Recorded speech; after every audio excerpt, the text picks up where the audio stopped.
Ada banyak sekali jenis Ultraman, yang merupakan pahlawan super dari serial televisi Jepang yang populer. Mereka dibagi menjadi beberapa generasi, era, dan juga ada yang merupakan wujud alternatif atau gabungan. Beberapa contohnya adalah Ultraman generasi pertama, Ultraman Taro generasi ke-6, Ultraman Zero, Ultraman G, Ultraman Orb, Ultraman Z, Ultraman Trigger, dan masih banyak lagi.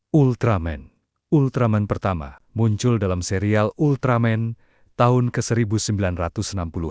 Ultra Seven muncul dalam serial Ultra Seven tahun ke-1967. Return of Ultraman muncul dalam serial Return of Ultraman tahun ke-1971. Ultraman Ace muncul dalam serial Ultraman Ace tahun ke-1972. Ultraman Taro muncul dalam serial Ultraman Taro tahun ke-1973. Ultraman Leo muncul dalam serial Ultraman Leo tahun ke-1974. Ultraman 3 muncul dalam serial Ultraman 3 tahun ke-1996. Ultraman Dyna muncul dalam serial Ultraman Dyna tahun ke-1997. Ultraman Gaia muncul dalam serial Ultraman Gaia tahun ke-1998.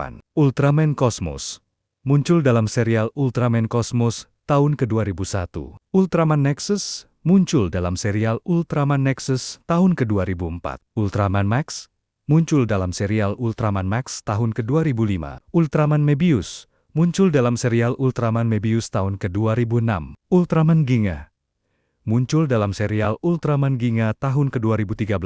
Ultraman Victory muncul dalam serial Ultraman Victory tahun ke-2014. Ultraman X muncul dalam serial Ultraman X tahun ke-2015. Ultraman Orb muncul dalam serial Ultraman Orb tahun ke-2016. Ultraman Gate muncul dalam serial Ultraman Gate tahun ke-2017. Ultraman RB, Rosso, and Blue muncul dalam serial Ultraman R atau B tahun ke-2018. Ultraman 3 muncul dalam serial Ultraman 3 tahun ke-2019.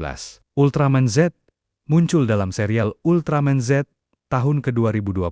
Ultraman Trigger muncul dalam serial Ultraman Trigger tahun ke-2021. Ultraman Decker muncul dalam serial Ultraman Decker tahun ke-2022. Ultraman Blazar muncul dalam serial Ultraman Blazar tahun ke-2023.